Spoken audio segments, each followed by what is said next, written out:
नागपूरमधून एक धक्कादायक बातमी समोर आली आहे. नराधम बापाने सख्ख्या मुलीचे सलग 5 वर्षापासून लैंगिक शोषण केले. बापाच्या त्रासाला कंटाळून मुलीने घरातून पळ काढला. मुलगी अचानक बेपत्ता झाल्यामुळे बापाने हुडकेश्वर पोलीस ठाण्यात तक्रार दिली.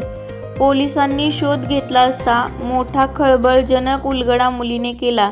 या प्रकरणी पोलिसांनी बापाविरुद्ध बलात्काराचा गुन्हा दाखल करून आरोपीला अटक केली आहे. पोलिसांनी दिलेल्या माहितीनुसार आरोपी हा शेतमजूर आहे. तो कामाच्या शोधात नागपुरात आला होता. पत्नी व 2 मुलींसह एका शेतकऱ्याकडे कामाला लागला. आरोपीला दारूचे व्यसन होते. तो विकृत मानसिकतेचा होता.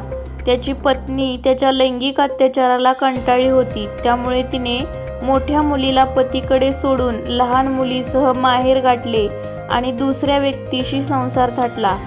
दुसरीकडे आरोपीने महिन्याभरात एका विधवा महिलेशी लग्न केले. मात्र विकृत मानसिकता असल्यामुळे त्याची नजर स्वतःच्या मुलीवर पडली. 14 वर्षांची असतानाच नराधम बापाने तिच्यावर लैंगिक अत्याचार करायला लागला. सावत्र आई असल्यामुळे तिला सांगूनही काही उपयोग नव्हता. त्यामुळे गेल्या 5 वर्षांपासून मुलगी वडिलांकडून होणारा लैंगिक अत्याचार सहन करीत होती. गेल्या वर्षभरापूर्वी मुलगी वडिलांकडून गर्भवती राहिली. वडिलांनी लगेच तिला खासगी औषध आणि गोळ्या देऊन तिचा गर्भपात करून घेतला. मुलगी 20 दिवस आजारी पडली.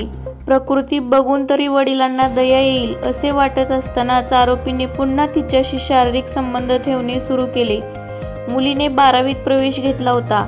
तिने वडिलांना नवीन कपडे आणि पुस्तके विकत घेऊन मागितले होते. मात्र आरोपीने तिला पुस्तकासाठी पैसे दिले नाहीत.